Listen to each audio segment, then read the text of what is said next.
வணக்கம். வேந்தரின் கண்ணுறங்கும் வேளை இரவு செய்திகளுக்காக காவேரி ஜெகநாதன். முதலில் தலைப்புச் செய்திகள். சட்டப்பேரவை தேர்தலில் தனித்து போட்டி, தேமுதிக தலைவர் விஜயகாந்த் அறிவிப்பு. ஏழை குடும்பங்களுக்கு இலவச எரிவாயு திட்டம், மத்திய அமைச்சரவை ஒப்புதல். விஜய் மால்யா வெளிநாடு தப்பிச் சென்ற விவகாரம், மத்திய அரசு மீது எதிர்க்கட்சிகள் குற்றச்சாட்டு. வெற்றிகரமாக விண்ணில் நிலைநிறுத்தப்பட்ட செயற்கைக்கோள், இஸ்ரோ அறிவியலாளர்கள் சாதனை. வரும் சட்டப்பேரவை தேர்தலில் தேமுதிக தனித்து போட்டியிடும் என கட்சியின் தலைவர் விஜயகாந்த் அறிவித்துள்ளார். சென்னை ராயப்பேட்டையில் தேமுதிகவின் மகளிர் அணி மாநாடு இன்று நடைபெற்றது. இதில் பங்கேற்று பேசிய விஜயகாந்த், தேமுதிக வேட்பாளரை தேர்வு செய்ய 7 பேர் கொண்டு குழு அமைக்கப்பட்டுள்ளதாக தெரிவித்தார். தேமுதிகவை எப்படி வழிநடத்த வேண்டும் என்பது பற்றி தனக்கு தெரியும் என்று குறிப்பிட்ட விஜயகாந்த், கூட்டணிக்கு அழைத்த அனைத்து தலைவர்களுக்கும் நன்றி என்று குறிப்பிட்டார். தேர்தல் கூட்டணி தொடர்பாக எந்த குழப்பமும் இல்லை என்றும், எதிர்வரும் தமிழக சட்டப்பேரவை தேர்தலில் தேமுதிக தனித்து போட்டியிடும் என்றும் விஜயகாந்த் அறிவித்தார். விஜயகாந்த் தனியாகத்தான் இந்த தேர்தலை சந்திக்க போகிறேன் என்பது தெளிவாக சொல்லுகிறேன். நாளை காஞ்சிபுரத்தில் கிங்காக இருக்கணுமா, கிங் மேக்கராக இருக்கணுமா? கிங்காக தான் இருக்கு. அங்கேயும் கேட்டேன், அதுபோல் என் தொண்டர்களையும் கேட்டேன், மகளிரை சேர்ந்தவர்களும் பணம் கட்ட வந்தால் அவங்களையும் கேட்டேன், இப்போ உங்களையும் கேட்கிறேன். இவ்வளோ பேர் கைதட்டலுக்கு மத்தியில் விஜயகாந்த் தனியாகத்தான் நிற்க போகிறேன் என்றால் என்ன? இவர்கள் ஆளாளுக்கு சொன்னார்களே, அங்கே போவாரா பேரம், நான் பேரம் பேசல, பேரம் படியல, அதெல்லாம் கிடையாது. யார்கிட்டையும் பேச, யாருக்கிட்டையும் நான் பேரம் பேசலை. அவங்கவுங்க என்னை தேடி வந்தவங்க அனைவருக்கும் முதல்ல எடுத்தோன்னு நன்றி தான் சொன்னேன். இனிமேல் என்ன எழுத போகிறாங்களோ, என்ன சொல்ல போகிறாங்களோ எனக்கு தெரியாது. ஆனால் தேர்தல் நான் தனியாகத்தான் இருக்கிறேன் அப்படிங்கிற சொல்லியிருக்கிறேன். இனிமேல் என்ன எழுதுவாங்க, எது எழுதுவாங்க, எந்த கட்சி கூட்டணிம்பாங்க. ஏன்னா ஒவ்வொருத்தவங்களுக்கும் ஒரு டிவி இருக்கு, ஒவ்வொரு கட்சிக்கும் ஒரு டிவி. அவங்கவுங்களுக்கு இஷ்டத்துக்கு ஒன்று எழுதிக்கிட்டு இருந்தால் என் தொண்டர்களுக்கும் என்ன பண்ணுறதுன்னு தெரியல. இனிமேல் என்னுடைய அட்டைப்படமோ என்னுடைய புகைப்படமோ எதுவுமே போட மாட்டாங்க. விஜயகாந்தை பற்றி ஏதாவது இதை திரும்பி எழுதுவாங்க. ஏதாவது 7 பேர் ஏன் போட்டார், குழப்பமடைகிறார் விஜயகாந்த் அப்படிம்பாங்க. நான் எந்த குழப்பம் அடையலை. முன்னதாக மாநாட்டில் பேசிய பிரேமலதா விஜயகாந்த், தேமுதிக ஆட்சிக்கு வந்தால் இலவச திட்டங்களுக்கு முற்றுப்புள்ளி வைக்கப்படும் என்று குறிப்பிட்டார். தமிழகத்தில் திமுகவும் அதிமுகவும் ஊழல் ஆட்சி செய்துள்ளதாகவும் அவர் கூறினார். தமிழகத்தில் மாற்றம் ஏற்படுத்த அனைவரும் தயாராக வேண்டும் என்றும், வெள்ளத்தால் பாதிக்கப்பட்ட 40% மக்களுக்கு நிவாரணம் கிடைக்கவில்லை என்றும் பிரேமலதா விஜயகாந்த் தெரிவித்தார். இலவச பொருட்கள் கொடுக்கிறோம் அப்படின்னு சொல்லி யாராவது சொன்னா அங்க போய் தயவு செய்து உங்கள் தன்மானத்தை நீங்கள் இழக்காதீர்கள் என்று உங்கள் எல்லாரையும் பார்த்து நான் தாழ்மையோட கேட்டு, ஒரு 100 ரூபாய் புடவையை அவங்க கொடுக்கிறதுக்காக உங்களை எல்லாம் தன்மானம் இழக்க செய்து இன்னைக்கு அத்தனை தூரம் இழிவுபடுத்தக்கூடிய ஒரு அவல ஆட்சி கொடுக்கிற அந்த புடவை நமக்கு தேவையா என்று நீங்கள் சிந்திக்கணும். இலவசங்களை முற்றுப்புள்ளி வைக்க வேண்டியது தேசிய முற்போக்கு திராவிட கழகத்தினுடைய கடமை. கிராமப்புற ஏழை குடும்பங்களுக்கு இலவச எரிவாயு இணைப்பு வழங்கும் திட்டத்திற்கு மத்திய அமைச்சரவை ஒப்புதல் வழங்கியதுடன் நிதியும் ஒதுக்கீடு செய்துள்ளது. நாடாளுமன்றத்தில் கடந்த மாதம் தாக்கல் செய்யப்பட்ட பொது பட்ஜெட்டில் இலவச எரிவாயு இணைப்பு வழங்கும் திட்டம் அறிவிக்கப்பட்டது. இதனைத் தொடர்ந்து தில்லியில் பிரதமர் மோடி தலைமையில் இன்று நடைபெற்ற மத்திய அமைச்சரவை கூட்டத்தில் இந்த திட்டத்திற்கான ஒப்புதல் அளிக்கப்பட்டது. மேலும் இந்த திட்டத்தை செயல்படுத்த 8000 கோடி நிதி ஒதுக்கீடு செய்யப்பட்டுள்ளது. இந்த திட்டத்தின் மூலம் கிராமப்புற ஏழை பெண்கள் பயன்பெறுவார்கள் என்று எதிர்பார்க்கப்படுகிறது. விஜய் மால்யா வெளிநாடு தப்பிச் சென்றதற்கு மத்திய அரசே காரணம் என காங்கிரஸ் உள்ளிட்ட எதிர்க்கட்சிகள் குற்றம் சாட்டியுள்ளன. பொதுத்துறை வங்கிகளில் 9000 கோடி ரூபாய்க்கும் அதிகமாக கடன் வைத்துள்ள விஜய் மால்யா கடந்த 2ஆம் தேதியே நாட்டை விட்டு வெளியேறிவிட்டதாக உச்சநீதிமன்றத்தில் மத்திய அரசு தெரிவித்திருந்தது. இது தொடர்பாக நாடாளுமன்றத்தில் விவாதிக்க காங்கிரஸ் நோட்டீஸ் அளித்திருந்தது. இன்று காலை மக்களவை கூடியதும் விஜய் மால்யா விவகாரம் தொடர்பாக விவாதிக்க காங்கிரஸ் வலியுறுத்தியது. இதற்கு மக்களவைத் தலைவர் சுமித்ரா மகாஜன் அனுமதி அளிக்க மறுத்தார். இதனை அடுத்து காங்கிரஸ் தலைவர் சோனியா காந்தி தலைமையில் கட்சியின் எம்பிக்கள் வெளிநடப்பு செய்தனர். Vijay Mallya and his UB group is a defaulter to the tune of nearly 10,000 crore to the consortium banks led by State Bank of India. Instead of paying up the money, Vijay Mallya has since fled from India to London, and he is allowed to go on 2nd March. देश से निकल कर माल्या जी चले गए। इस सवाल का जवाब जेटली जी ने नहीं दिया। आपके प्रधानमंत्री ने, हमारे प्रधानमंत्री ने हम सबसे वायदा किया था। இதனைத் தொடர்ந்து மக்களவையில் மத்திய உள்துறை அமைச்சர் ராஜ்நாத் சிங் இஷ்ரத் ஜஹான் விவகாரம் தொடர்பாக விளக்கமளித்தார். இதற்கு எதிர்ப்பு தெரிவித்து காங்கிரஸ் கட்சி எம்பிக்கள் அமளியில் ஈடுபட்டனர். கூச்சல் குழப்பத்திற்கிடையே உரையாற்றிய ராஜ்நாத் சிங் தீவிரவாதம் தொடர்பான விவகாரங்களை அரசியலாக்க வேண்டாம் என்று கேட்டுக் கொண்டார். முந்தைய காங்கிரஸ் அரசு தாக்கல் செய்த பிரமாண பத்திரத்தை டேவிட் ஹெட்லியின் வாக்குமூலம் உறுதிப்படுத்தியிருப்பதாகவும் அவர் குறிப்பிட்டார்.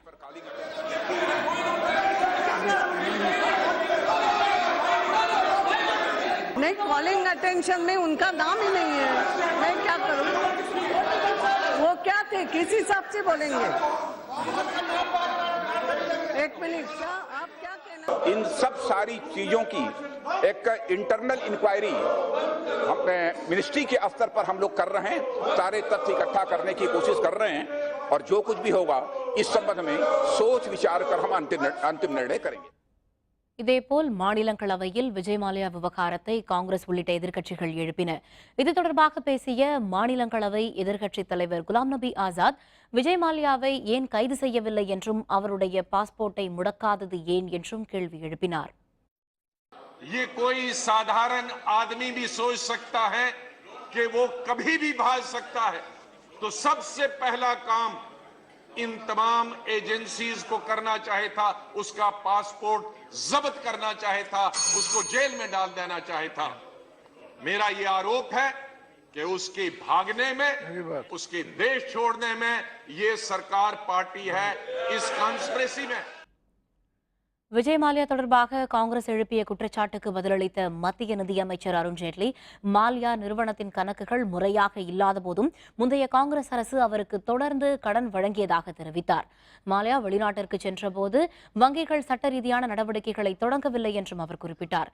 அவரிடமிருந்து கடன் தொகையை திரும்பப் பெற வங்கிகள் மூலம் நடவடிக்கை எடுக்கப்பட்டு வருவதாகவும் அருண்ஜேட்லி தெரிவித்தார். उनके एसेट्स कई अटैच कर लिए गए हैं और बैंक्स पूरे कदम उठा रहे हैं कि एक एक पैसा जो इन कंपनियों से और इन व्यक्तियों से रिकवर करना है वो लोग रिकवर करेंगे। अटॉर्नी जनरल ने सुप्रीम कोर्ट में बताया, वो विषय सुप्रीम कोर्ट में है क्योंकि बैंक सुप्रीम कोर्ट भी मूव किए हैं कि उनको बाहर जाने की उनका पासपोर्ट सीज किया जाए, वो उससे पहले जा चुके थे। இதனைத் தொடர்ந்து ரியல் எஸ்டேட் ஒழுங்குமுறை சட்ட முன்வரைவு மாநிலங்களவையில் தாக்கல் செய்யப்பட்டது. மத்திய நகர்ப்புற வளர்ச்சித்துறை அமைச்சர் வெங்கையா நாயுடு கொண்டு வந்த திருத்தங்களுடன் இந்த சட்ட முன்வரைவு ஏகமனதாக நிறைவேற்றப்பட்டது. கடல் எல்லையை துல்லியமாக அறிய உதவும் IRNSS 1F என்ற 6வது வழிகாட்டி செயற்கைக்கோள் ஆந்திர மாநிலம் ஸ்ரீஹரிகோட்டா சதீஷ் தவான் விண்வெளி ஏவுதள மையத்தில் இருந்து இன்று மாலை வெற்றிகரமாக விண்ணில் செலுத்தப்பட்டது. திட்டமிட்ட பாதையில் ராக்கெட் பயணம் மேற்கொண்டதை அடுத்து இஸ்ரோ அறிவியலாளர்கள் ஒருவருக்கொருவர் மகிழ்ச்சி தெரிவித்துக் கொண்டனர். இஸ்ரோ அறிவியலாளர் சிவனுடன் நமது செய்தியாளர் மாரியப்பன் நடத்திய நேர்காணலை தற்பொழுது கேட்கலாம். இந்திய விண்வெளி ஆராய்ச்சி மையமான இஸ்ரோ கடல் மற்றும் வான்வெளி போக்குவரத்து ஆராய்ச்சி தொடர்பாக IRNSS 1F என்ற செயற்கைக்கோளை வெற்றிகரமாக ஏவியுள்ளது. இது குறித்து இஸ்ரோ விஞ்ஞானியான சிவன் அவர்கள் நம்மள்ட்ட இருக்காங்க, அவங்கள்ட்ட கேட்கலாம். சார், இந்த IRNSS 6 செயற்கைக்கோள் எந்த அளவுக்கு நமக்கு யூஸ்ஃபுல்லாக இருக்கும்? இது வந்து நேவிகேஷன் சேட்டர்ன்னு சொல்லக்கூடியது. நேவிகேஷன் நம்ம ஜிபிஎஸ்ன்னு சொல்கிறோம் இல்லையா, தட் USA அதே மாதிரி உள்ள ஒரு அப்ளிகேஷன் தாங்க வந்து. இது வந்து இதோட யூஸ் வந்து நிறைய இருக்கும். வந்து நம்ம வந்து கடலில் மீன் பிடிக்க போகிறவங்கள வந்து கரெக்டாக லொக்கேட் பண்ணுறது, வெஹிக்கிள் டிராஃபிக் வந்து எங்கெல்லாம் இருக்குன்னு பார்க்கக்கூடியது, ஏதாவது ரொம்ப ஆபத்தான டைமில் இருந்தாங்கனாக்கா வந்து அவங்க எங்கே எக்ஸாக்ட் லொக்கேஷனை கண்டுபிடிக்கிறது, இது மாதிரி வந்து இந்த லொக்கேஷன் கரெக்டாக சொல்லும். அதனால் வந்து அதோடைய யூஸ் வந்து நிறைய உண்டு. இந்த இது இப்போ இந்த IRNSS இந்த செயற்கைக்கோள் வரிசையில் அடுத்த சீரீஸான 7வது செயற்கைக்கோள் எப்போ அனுப்பப்படும்? அது 7வது சேட்டலைட் நம்ம வந்து இந்த ஏப்ரலில் அனுப்ப போகிறோம்.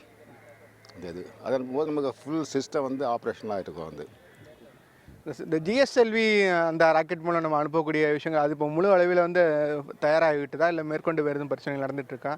Mark 3 இந்த செயற்கைக்கோள் அனுப்ப முடியும் எப்படி, எந்த அளவில் இருக்குது அது குறித்து? GSLV வந்து இட்ஸ் ஆல்ரெடி நம்ம எஸ்டாப்ளிஷ் பண்ணியாச்சு. அதோடைய ராக்கெட்டில் வந்து தயாராகி கொண்டு இருக்கிறது.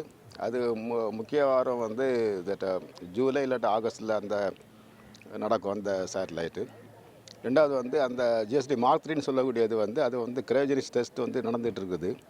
அது வந்து இந்த டிசம்பரில் வந்து நம்ம டார்கெட் பண்ணுறோம் விடுறதுக்கு. சட்டப்பேரவை தேர்தலில் பூத் ஸ்லிப் எனப்படும் வாக்காளர் அடையாள சீட்டு இருந்தாலே வாக்களிக்கலாம் என்று தமிழக தலைமை தேர்தல் அலுவலர் ராஜேஷ் லக்கானி தெரிவித்துள்ளார். 100% வாக்குப்பதிவை வலியுறுத்தி சென்னை புதுக்கல்லூரியில் வாக்காளர் விழிப்புணர்வு நிகழ்ச்சி நடைபெற்றது. இதில் பங்கேற்ற ராஜேஷ் லக்கானி வாக்காளர் சீட்டு இருந்தாலே தேர்தலில் வாக்களிக்க அனுமதிக்கப்படும் என்று தெரிவித்தார். தேர்தல் விதிமீறல் தொடர்பாக தேர்தல் ஆணையத்திற்கு 1196 புகார்கள் வந்துள்ளதாக தெரிவித்த ராஜேஷ் லக்கானி இது தொடர்பாக 18 வழக்குகள் பதிவு செய்யப்பட்டுள்ளதாகவும் குறிப்பிட்டார்.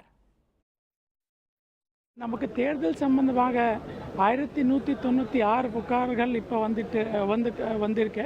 அது எல்லாமே நடவடிக்கை எடுத்துட்டு இருக்கோம். வாக்களிக்கும் போது ஒவ்வொரு வாக்காளருக்கும் நம்ம வாக்குச்சீட்டு அவங்க வீட்டுக்கு அனுப்பணும். வாக்குச்சீட்டில் அவங்க ஃபோட்டோவும் இருக்கும், பேரும் இருக்கும், எந்த இடத்துல வாக்கு பதிவு பண்ணணும்னு இருக்கும். அந்த வாக்குச்சீட்டு இருந்தாலே போதும். அது மட்டும் இல்லை, அதுக்கு வேறு ஆவணங்கள் தேவையில்லை. தேசிய பசுமை தீர்ப்பாயம் விதித்த 5 கோடி ரூபாய் அபராதம் செலுத்த மாட்டோம் என்றும் சிறைக்கு செல்ல தயாராக இருப்பதாகவும் வாழும் கலை அமைப்பு நிறுவனர் ஸ்ரீ ரவிசங்கர் தெரிவித்துள்ளார். புதுடில்லியில் வாழும் கலை அமைப்பு சார்பில் நடைபெறவுள்ள உலக கலாச்சார திருவிழாவிற்காக யமுனை நதிக்கரையில் பிரம்மாண்ட மேடை அமைக்கப்பட்டுள்ளது. இதனால் சுற்றுச்சூழல் பாதிக்கப்படும் என்பதால் மாநாட்டிற்கு தடை விதிக்க கோரி தேசிய பசுமை தீர்ப்பாயத்தில் சுற்றுச்சூழல் ஆர்வலர்கள் சார்பில் வழக்கு தொடரப்பட்டது. இதனை விசாரித்த பசுமை தீர்ப்பாயம் நிகழ்ச்சி தொடங்குவதற்கு முன்பாக சுற்றுச்சூழல் பாதிப்புக்கு இழப்பீடாக 5 கோடி ரூபாயை வாழும் கலை அமைப்பு செலுத்த வேண்டும் என உத்தரவிட்டது. இது தொடர்பாக செய்தியாளர்களுடன் பேசிய ஸ்ரீ ரவிசங்கர் தாங்கள் எந்த தவறும் செய்யவில்லை என்றும் 1 பைசா கூட அபராதம் செலுத்த மாட்டோம் என்றும் தெரிவித்தார்.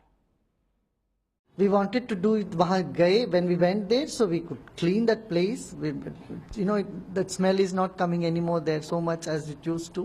This one cultural festival, few days, is not going to damage. It's not damaging, in fact, on those things.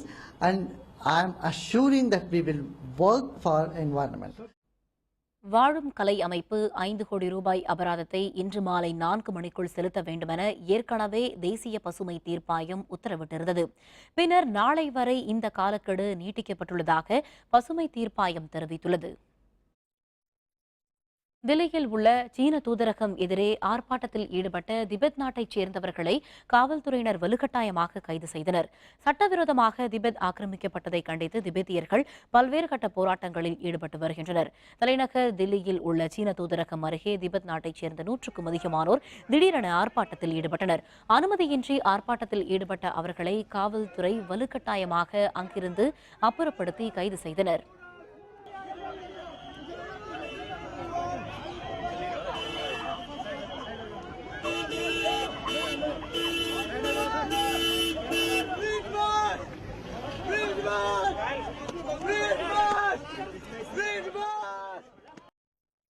விவசாயி பாலன் தாக்கப்பட்ட விவகாரம் தேசிய மனித உரிமை ஆணையம் நோட்டீஸ். விவரம் விளம்பர இடைவேளைக்கு பிறகு.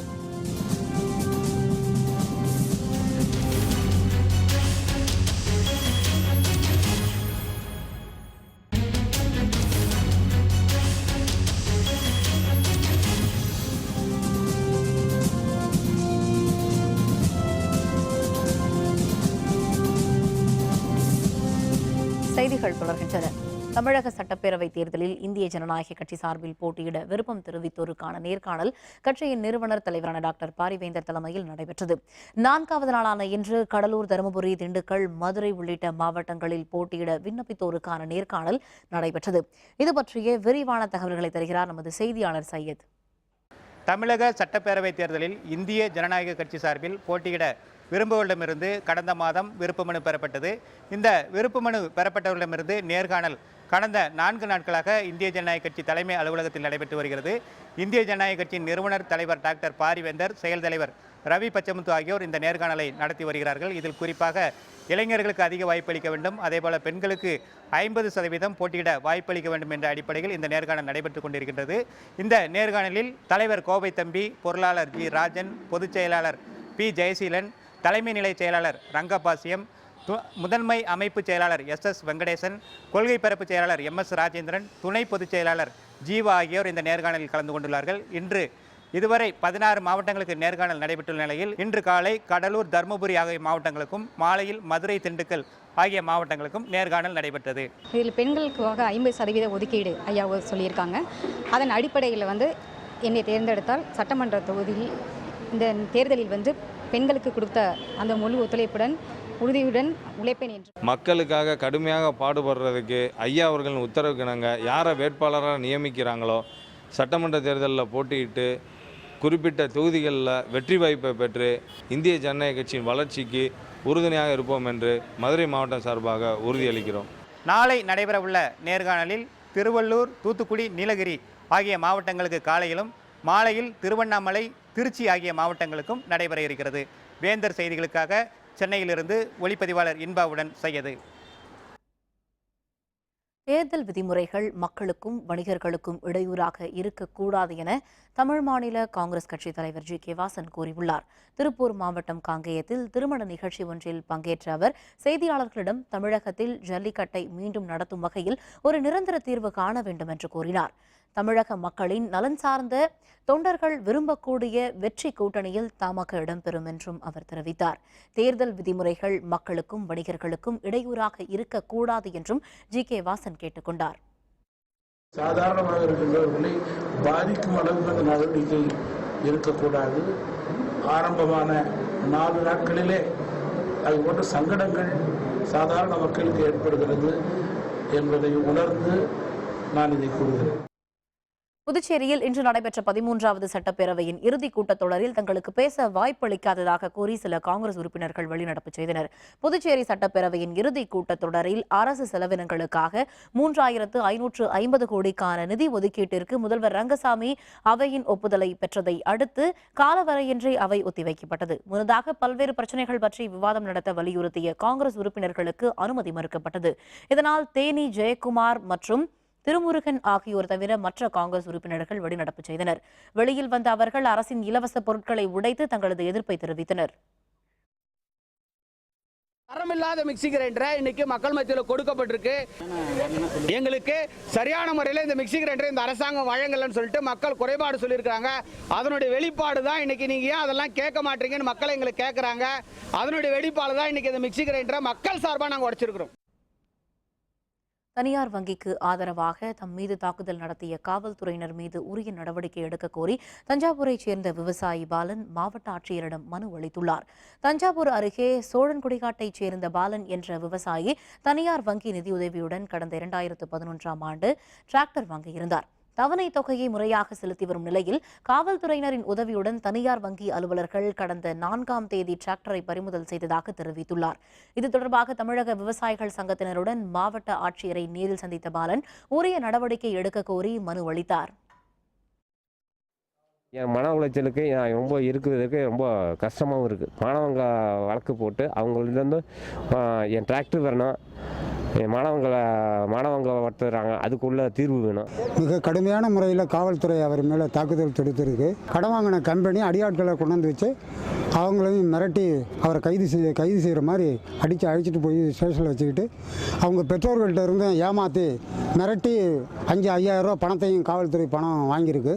டிராக்டரையும் பறிமுதல் செஞ்சு எடுத்துகிட்டு போயிருக்காங்க. அவரை மானபங்கப்படுத்துறதுக்குரிய நடவடிக்கையில் ஈடுபட்ட அந்த கம்பெனி மேலே உரிய நடவடிக்கை எடுக்கணும். இதனிடையே விவசாயி பாலன் தாக்கப்பட்டது தொடர்பாக விளக்கம் அளிக்கும்படி தேசிய மனித உரிமை ஆணையம் தமிழக அரசுக்கு நோட்டீஸ் அனுப்பியுள்ளது. திருவாலங்காடு திருவள்ளூர் இடையேயான ரயில் பாதை அமைக்கும் பணிகள் நிறைவு பெற்றதை அடுத்து அந்த பாதையில் அதிவிரைவு ரயிலை இயக்கி வெற்றிகரமாக சோதனை நடத்தப்பட்டது. அரக்கோணம் திருவள்ளூர் இடையே 4வது புதிய ரயில் பாதை அமைக்கும் பணிகள் கடந்த 2011ஆம் ஆண்டு தொடங்கப்பட்டன. திருவாலங்காடு வரை 9 கிலோமீட்டர் வரையிலான பணிகள் நிறைவு பெற்று ரயில்கள் இயக்கப்பட்டு வருகின்றன. இதனிடையே திருவாலங்காடு திருவள்ளூர் இடையேயான 16 கிலோமீட்டர் ரயில் பாதை பணிகள் தற்பொழுது நிறைவடைந்துள்ளன. இந்த பாதையை ரயில்வே பாதுகாப்பு ஆணையர் மிட்டல் தலைமையிலான குழுவினர் ஆய்வு செய்தனர். பின்னர் புதிய ரயில் பாதை 120 கிலோமீட்டர் வேகத்தில் அதிவிரைவு ரயிலை இயக்கி சோதனை ஓட்டம் நடைபெற்றது.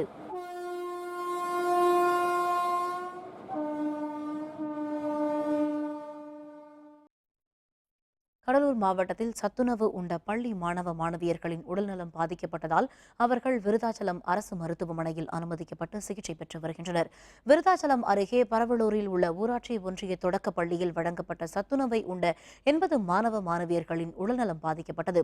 திடீரென வாந்தி எடுத்த மாணவர்கள் மயக்கமடைந்ததால் அனைவரும் விருதாச்சலம் அரசு மருத்துவமனையில் அனுமதிக்கப்பட்டனர். அங்கு சிகிச்சை பெற்று வரும் அவர்களை கோட்டாட்சியர் செந்தில்குமார் நேரில் சென்று ஆய்வு மேற்கொண்டார். விழுப்புரம் அருகே உள்ள ஏரிக்கு முற்றிலும் நீர்வரத்து குறைந்தது தொடர்பாக எவ்வித நடவடிக்கையும் எடுக்காத அலுவலர்களை கண்டித்து அந்த பகுதி விவசாயிகள் போராட்டத்தில் ஈடுபட்டனர். சாத்தனூர் அணையில் இருந்து கடந்த மாதம் திறந்துவிடப்பட்ட தண்ணீர் விழுப்புரம் அருகே கப்பியம்புலியூரில் உள்ள ஏரிக்கு வந்து சேரவில்லை. இதனால் வடக்கு குச்சிப்பாளையம், செங்கமேடு, எரிசானம்பாளையம் உள்ளிட்ட கிராமங்களில் பல ஏக்கர் பரப்பளவில் அறுவடைக்கு தயாராக இருந்த நெற்பயிர்கள் போதிய நீரில்லாமல் காய்ந்தன. இதற்கு கண்டனம் தெரிவித்துள்ள விவசாயிகள் விழுப்புரத்தில் உள்ள பொதுப்பணித்துறை அலுவலகத்தை முற்றுகையிட்டு போராட்டம் நடத்தினர். கப்பியாமலை கிராமத்து ஏரிக்கு மேலே எங்களுக்கு இந்த சாத்தனூர் டேம்ல இருந்து எங்களுக்கு நேரடியாக பாசனம் எங்களுக்கு உரிமை உண்டுங்க. சுமார் 1500 ஏக்கர் தண்ணி இல்லாமல் ஒரு தண்ணி சாப்பிட கதிரோட காயுது. நாங்கள் பல்வேறு போராட்டம் பண்ணியும் ஒரு ஏரிக்கு இது வரைக்கும் ஒரு பொண்ணு தண்ணி வந்தது கிடையாது. அதனால் இன்றைக்கி தர்ணா போராட்டத்தில் பிடபிள்யூ ஆஃபீஸை முற்றுகையிட்டிருக்கோம். ஈரோட்டில் உள்ள சேதமடைந்த சாலைகளை சீரமைக்க வேண்டுமென அந்த பகுதி மக்கள் கோரிக்கை விடுத்துள்ளனர். ஈரோடு மாநகராட்சி பகுதிகளில் புதைசாக்கடை அமைப்பதற்கான பணிகளுக்காக சாலைகள் தோண்டப்பட்டு பின் மூடப்பட்டன. இதனைத் தொடர்ந்து சாலைகளை சீரமைப்பதற்கான முன்னேற்பாடுகள் நடைபெற்று வந்த நிலையில் தற்பொழுது அந்த பணிகள் கிடப்பில் போடப்பட்டுள்ளன. இதனால் மிகவும் அவதியுற்று வருவதாக கூறும் அந்த பகுதி மக்கள் சேதமடைந்த சாலைகளில் வாகனங்களில் செல்ல முடியாத சூழல் நிலவுவதாக தெரிவித்தனர். பாதாள சாக்கடையை தோண்டி அதை அப்படியே சரி பண்ணாமல் இருந்தாங்க. அந்த பாதாள சாக்கடை இப்போ எல்லாம் மூடிட்டு இப்போ என்ன பண்ணிட்டாங்கன்னா அதெல்லாம் ரோடு போடுற ஒரு போக்கில் கல்லாம் போட்டு மேலே போட்டு தூசி பறந்து பெண்கள் கை குழந்தையோட போடுறாங்க. மாற்றுத்திறனாளிகள் நிறைய பேர் உள்ளே போடுறாங்க, வயதானவங்களை போடுறாங்க, தடுக்கி விட்டு விடக்கூடிய சூழ்நிலை ஏற்படுது. இது குறுகிய காலத்தில் நடவடிக்கை எடுத்தாங்கன்னா 2 இயர்ஸாகவே இந்த ரோடு போடவே இல்லைங்க. கம்ப்ளீட்டாக ஒரு புழுதி அடிச்சுட்டு ரொம்ப டிஸ்டர்பன்ஸாக இருக்குது. இப்போ நடக்க முடியல. ரெண்டாவது வீடெல்லாம் குடியிருக்கவே முடியாது. எல்லா குப்பையும் வீட்டுக்குள்ளே வந்துடுது. 2 வருஷமா இப்படியே தான் இருக்குது. யாரும் ஸ்டெப் எடுக்கிற மாதிரியே தெரியல. எப்போ தான் போடுவான்னு தெரியல. இப்பவும் பாருங்க போட்டாங்க, அப்புறம் மறுபடியும் எடுத்து வந்துட்டாங்க. கோயம்புத்தூர் அருகே குடியிருப்பு பகுதியில் நுழைந்த யானைகள் தாக்குதலில் படுகாயமடைந்த ரங்கசாமி என்பவர் அரசு மருத்துவமனையில் சிகிச்சை பெற்று வருகிறார். கோயம்புத்தூர் அருகே பெரியநாயக்கன் பாளையம் பகுதியில் உள்ள விவசாய நிலத்தில் புகுந்த யானைகள் வாழைப்பயிர்களை நாசம் செய்தன. மேலும் அங்கு வந்த ரங்கசாமி என்பவரை யானை தாக்கியதில் அவர் படுகாயமுற்றார். யானைகள் குடியிருப்பு பகுதிகளுக்குள் நுழைவதை தடுக்க வனத்துறையினர் உரிய நடவடிக்கை எடுக்க வேண்டும் என்று அந்த பகுதி மக்கள் கோரிக்கை விடுத்துள்ளனர். 3 படி யானை இருந்தது எங்களுக்கு தெரியலைங்க. எங்களை முடிக்கிட்டு வந்துங்க. நான் ஓட முடிச்சிட்டேங்க.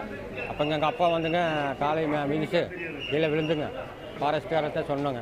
அவங்க 108 அம்சம்லாம் கொண்டு வந்துங்க ஆஸ்பத்திரியில் விட்டு அவங்க போயிட்டாங்க. இந்த மாதிரி வராமல் தாக்க நடவடிக்கை எடுக்க வேண்டும்னு சொல்லி.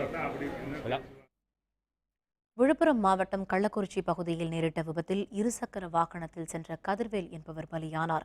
கள்ளக்குறிச்சி நீலாமங்கலம் பகுதியைச் சேர்ந்த கதிர்வேல் என்பவர் இந்திய ஜனநாயக கட்சியின் மாவட்ட மாணவரணி துணைச் செயலராக பதவி வகித்தார். கள்ளக்குறிச்சி நகராட்சி குப்பை கிடங்கிற்கு அருகே இருசக்கர வாகனத்தில் சென்று கொண்டிருந்த அவர் அந்த பகுதியில் உள்ள மேம்பாலத்தை கடக்க முயன்றிருக்கிறார். அப்போது சென்னையில் இருந்து சேலம் நோக்கி சென்று கொண்டிருந்த அரசு பேருந்து மோதியதில் கதிர்வேல் சம்பவ இடத்திலேயே பலியானார்.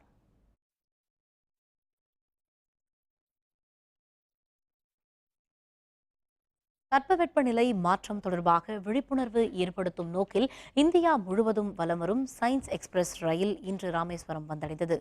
கடந்த 2007 அறிமுகப்படுத்தப்பட்ட 12 பெட்டிகளை கொண்ட சயின்ஸ் எக்ஸ்பிரஸ் ரயில் நிகழாண்டு தட்பவெப்பநிலை மாற்றம் தொடர்பான விழிப்புணர்வு பயணத்தில் ஈடுபடுத்தப்பட்டுள்ளது. கடந்த 15ஆம் தேதி புதுடில்லியில் புறப்பட்ட இந்த ரயில் பல்வேறு மாநிலங்கள் மற்றும் தமிழகத்தின் பல நகரங்களுக்கு சென்றுவிட்டு இன்று ராமேஸ்வரம் ரயில் நிலையம் வந்தடைந்தது. நாளை மறுநாள் வரை இங்கு நிற்கும் இந்த ரயிலில் இடம்பெற்றுள்ள விழிப்புணர்வு கண்காட்சியை மாணவ மாணவியர்கள் உட்பட ஏராளமானோர் கண்டு ரசித்தனர். இந்த எக்ஸ்பிரஸ் எங்களுக்கு ரொம்ப யூஸ்ஃபுல்லாக இருக்குது. எங்களோட எஜுகேஷனுக்கு இது ஒரு ரொம்ப பெரிய இம்பார்ட்டன்ட் ரோல். எலக்ட்ரிசிட்டி இல்லாமல் எப்படிலாம் வாழ கற்றுக்கணும்னு இதில் சொல்லி கொடுத்துருக்காங்க. அப்புறம் நம்மளோட அக்ரிகல்ச்சர் அது இப்போது யாருமே அவ்வளோவா கற்றுக்கிறது இல்லை. இது ஏதோ பழைய காலத்தில் இருந்த மாதிரி கண்டுக்காமல் இருக்கிறது தான் இப்போ உள்ள நியூ ஜென்ரேஷன். அதையும் இப்போ எங்களுக்கு நல்லா சொல்லி கொடுத்துருக்காங்க. என்விரான்மெண்ட் எப்படி சேவ் பண்ணுறதுன்னு சொன்னாங்க, சுற்றுச்சூழலை மாசுபடுத்தக்கூடாதுன்னு சொன்னாங்க. அப்புறம் போலார் பியர்ஸ்லாம் எப்படி எஸ்டிங்ஸ் ஆகுதுன்னு சொன்னாங்க. போலார் பியர்ஸ் நாங்கள் போலார் பியர்ஸை சேவ் பண்ணணும்னு சொன்னாங்க. சொன்னாங்க. கரண்ட் யூஸ் பண்ணாத ஃப்ரிட்ஜஸ் வந்திருக்குது, அந்த மாதிரி யூஸ் பண்ணணும் இனிமே, அப்போ தான் நம்ம என்விரான்மெண்ட்டை பொல்யூட் பண்ண முடியாது அப்படின்னு சொன்னாங்க. 2016 தமிழக சட்டப்பேரவை தேர்தலை சந்திக்க அரசியல் கட்சிகள் விறுவிறுப்பாக ஆயத்தமாகிக் கொண்டிருக்கின்றன. ஆனால் தொகுதி மக்களின் நிலையோ எப்போதும் போல ஏக்கங்களுடன் தான் இருக்கிறது. வேந்தர் செய்திகளின் தொகுதி சுற்றில் இன்று நீலகிரி மாவட்டம் உதகை சட்டப்பேரவை தொகுதி.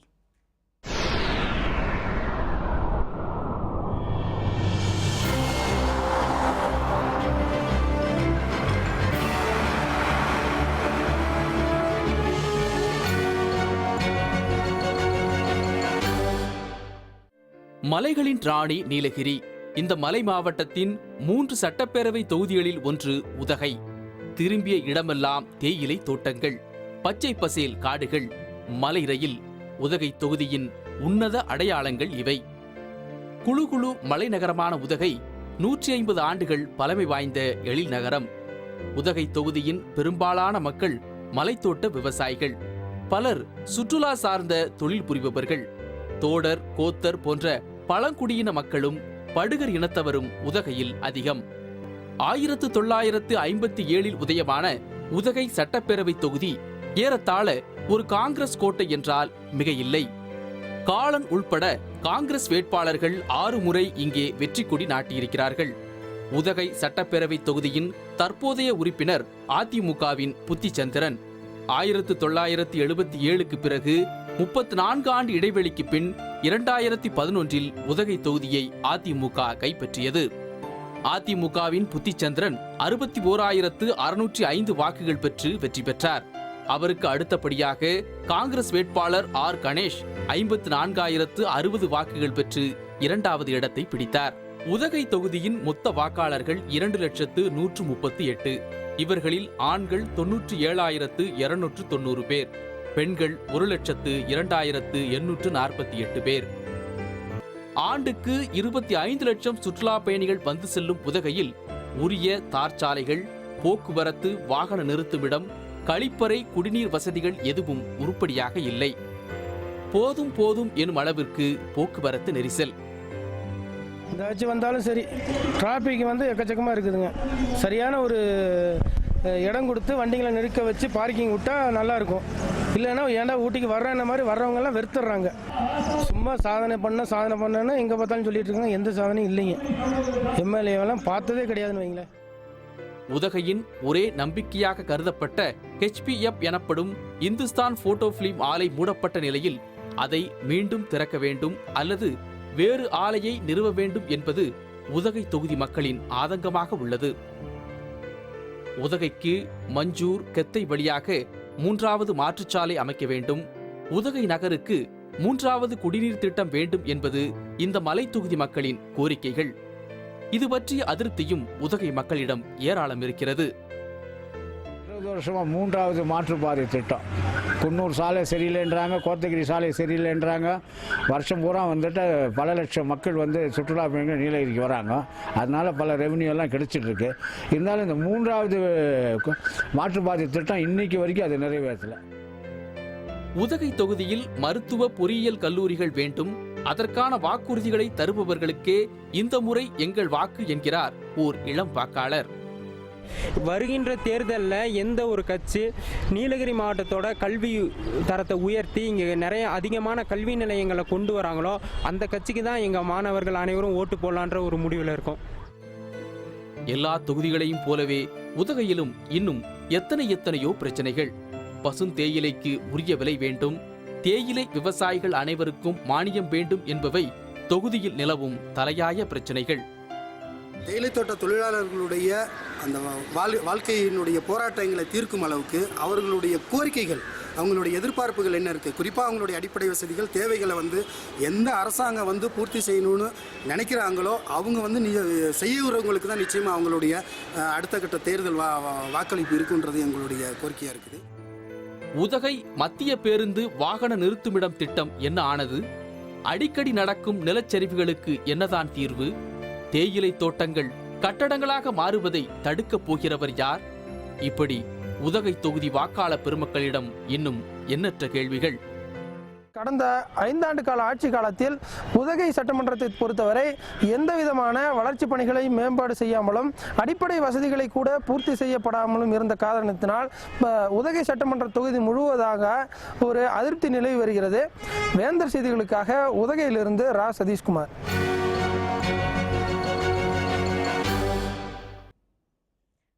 ஓவர் உலகக்கோப்பையை இந்தியா வெல்லும். முன்னாள் கேப்டன் கும்ளே நம்பிக்கை. விவரம் விளம்பர இடைவேளைக்கு பிறகு.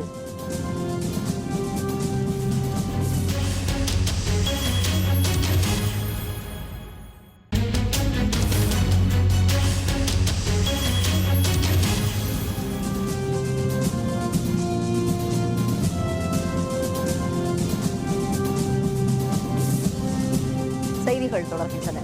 இனி அயலக செய்திகள்.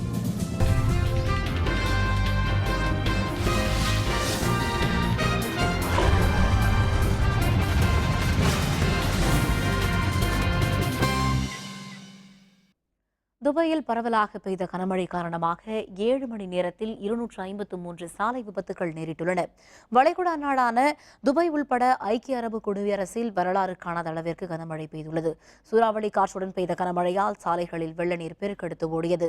இதனால் 7 மணி நேரத்தில் 253 சாலை விபத்துகள் நேரிட்டுள்ளதாகவும் உதவி கேட்டு 3000க்கும் அதிகமான அவசர அழைப்புகள் வந்ததாகவும் காவல்துறையினர் தெரிவித்தனர். கனமழை காரணமாக துபாய் மற்றும் அபுதாபியில் பள்ளிகள் மூடப்பட்டுள்ளன. குடியிருப்பு பகுதிகளிலும் மழைநீர் சூழ்ந்துள்ளது. விமான போக்குவரத்தும் பாதிக்கப்பட்டுள்ளது. இன்றும் இடியுடன் கூடிய கனமழை பெய்யும் என வானிலை ஆய்வு மையம் எச்சரிக்கை விடுத்துள்ளது. மியான்மர் நாட்டு அதிபர் தேர்தலுக்கான வேட்புமனு தாக்கல் தொடங்கியுள்ள நிலையில் ஆங் சாங் சூகியின் சார்பாக அவருடைய நண்பர் டின் கியாவ் அதிபர் வேட்பாளராக களம் காண்கிறார். மியான்மர் நாட்டு அதிபர் தேர்தல் விரைவில் நடைபெறவுள்ள நிலையில் அதில் வெற்றி பெறுவதற்காக நாடாளுமன்றத்தின் 3 அவைகளில் உள்ள உறுப்பினர்களின் ஒப்புதலை பெற வேண்டும். இதன்படி ராணுவ அவை தவிர கீழவை மற்றும் மேலவையில் ஆங் சாங் சூகியின் ஜனநாயக தேசிய லீக் கட்சிக்கு போதிய பெரும்பான்மை உள்ளது. அந்த கட்சியின் அதிபர் வேட்பாளராக ஆங் சாங் சூகியின் நெருங்கிய நண்பர் டின் கியாவ் அறிவிக்கப்பட்டுள்ளார்.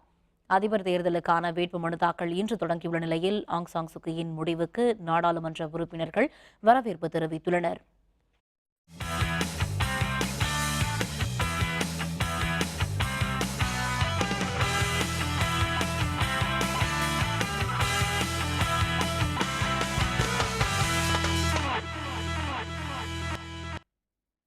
ஓவர் உலகக்கோப்பை கிரிக்கெட் தொடரின் 5வது லீக் போட்டியில் ஜிம்பாப்வே அணி 11 ரன்கள் வித்தியாசத்தில் வெற்றி பெற்றது. இந்தியாவின் பல்வேறு நகரங்களில் நேற்று முன்தினம் தொடங்கிய 20 ஓவர் உலகக்கோப்பை கிரிக்கெட் தொடர் ஏப்ரல் 3ஆம் தேதி வரை நடைபெறுகிறது. இதன் தகுதி சுற்று போட்டியில் 5வது லீக் போட்டி மகாராஷ்டிரா மாநிலம் நாக்பூரில் உள்ள விதர்பா கிரிக்கெட் சங்க திடலில் இன்று நடைபெற்றது. இதில் மாம்சேன் தலைமையிலான ஸ்காட்லாந்து அணி மசக் அட்சா தலைமையிலான ஜிம்பாப்வே அணியுடன் மோதியது. டாஸ் வென்ற ஜிம்பாப்வே அணி பேட்டிங்கை தேர்வு செய்தது. முதலில் களமிறங்கியது. 20 ஓவர்கள் முடிவில் அந்த அணி 7 விக்கெட் இழப்பிற்கு 147 ரன்கள் எடுத்தது. அதிகளவாக சீன் வில்லியம்ஸ் 53 ரன்கள் எடுத்தார். இதனைத் தொடர்ந்து விளையாடிய ஸ்காட்லாந்து அணி 19.4 ஓவர்கள் முடிவில் அனைத்து விக்கெட்டுகளையும் இழந்து 136 ரன்கள் எடுத்து தோல்வியுற்றது.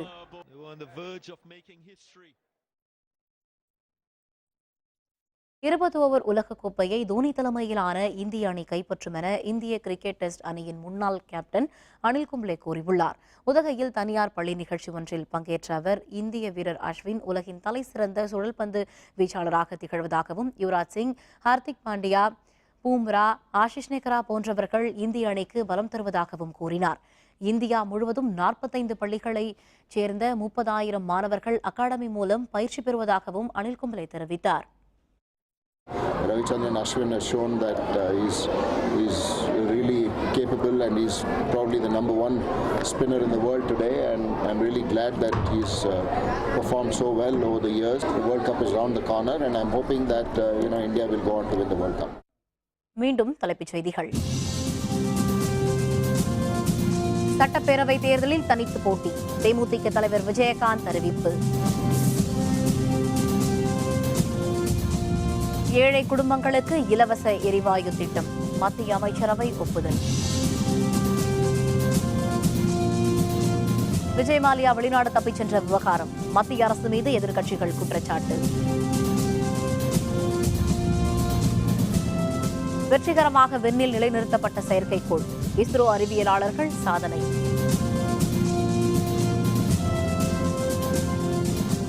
இத்துடன் இத்துடன் வேந்தரின் கண்ணுறங்கும் வேளை இரவு செய்திகள் நிறைவடைந்தன. மீண்டும் நாளை காலை 8 மணிக்கு இளங்கதிர் காலை செய்திகளில் சந்திப்போம். வணக்கம்.